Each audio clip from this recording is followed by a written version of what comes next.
Growth mindset is a term usually used in personal development, but do you know how to apply it to your business life?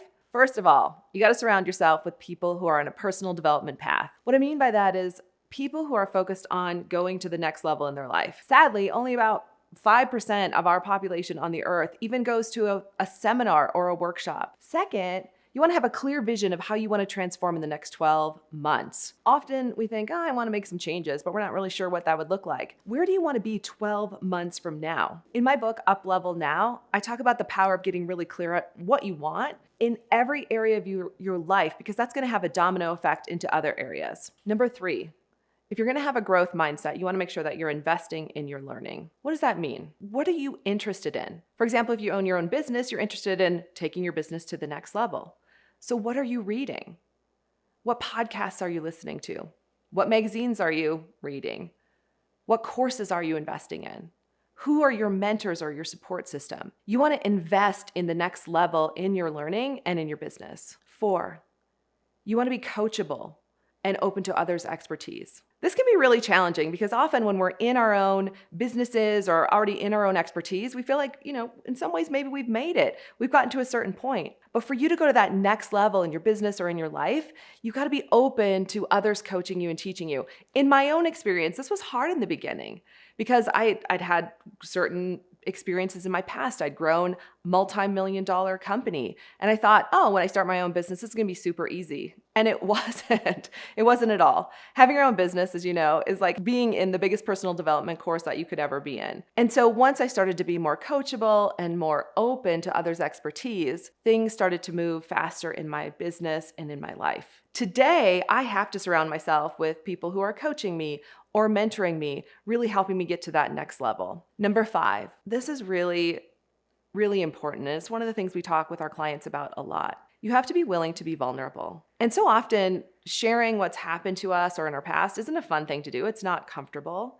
And yet, studies have shown that when you're vulnerable and when you open up to others, they'll trust you, they'll connect with you even more. But it's also for you. When you're vulnerable in any situation, you're going to get so much more out of it. When our clients come together and gather for CEO groups or when they come to some of our courses, we invite them to be more vulnerable and to be open. And what we find is those clients who share the most get the most out of the experience, and they build deeper relationships inside of that class or that workshop. Finally, I wanted to save this pro tip for the end. I wish this journey would have an end point. Unfortunately, though, when it comes to having a growth mindset and growing yourself and your business, this journey never ends. In fact, if you're not committed to continuing to learn, to continue to expand in your business and in your life, you'll find that things kind of stall out. Maybe you get depressed. Maybe you just find that revenue stops coming in. Maybe clients stop showing up. The journey never ends, and there's always a next level. There's always a next teacher. There's always a next course. So today, I invite you to really look around, like, what are you wanting to create next in your business or in your life? And watch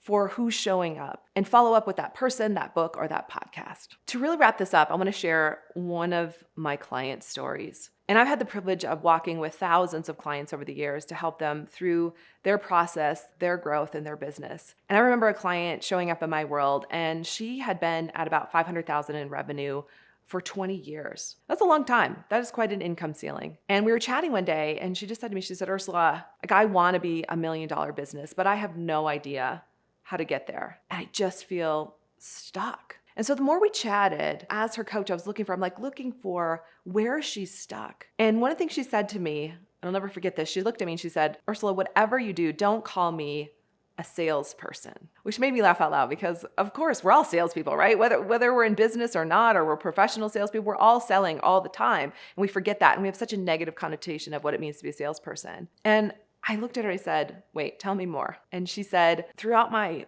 20 years of business, I have just really gained a deep dislike for salespeople. And I don't want anyone to ever think that I am a salesperson. And this is when I went, ding, ding, ding, ding, ding. This is your growth opportunity. This is the opportunity where you get to make a shift. And I asked her, I said, are you open? Are you open to learning? And she said, at first, really pushed back. Don't call me a salesperson. I don't want to talk about that. And then all of a sudden she kind of opened up and she said, okay, I'm willing. And that's all you have to be. When you have a growth mindset, you have to be willing to make a shift. And so we dug in a little bit more. And I asked her, I said, Like, how do you treat your customers? Who follows up with them? After a little digging, we realized that she was the owner of the company, but also the top salesperson in her company. She was a phenomenal salesperson. And so we did a quick limiting belief shift for her, which if you keep listening, you're going to hear about how I help clients make limiting belief shifts very quickly. Once we made that shift, on the other side, what I showed her is that she was not only a salesperson, she was a phenomenal salesperson. And I got her to the point where she could say, I am a professionally persistent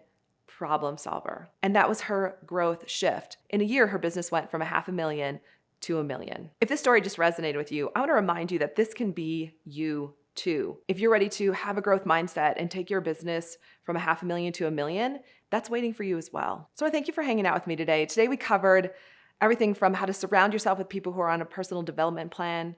We talked about creating a clear vision on where you want to be 12 months from now and really working backwards from there. We talked about the power of investing in your learning, the importance of being coachable and open to others' expertise, and finally, how to dig into being really vulnerable so you can connect with people even more on your growth journey. Thanks for hanging out with me, and definitely stick with me because next up is high energy money. And remember, this can be your month to 2x as well.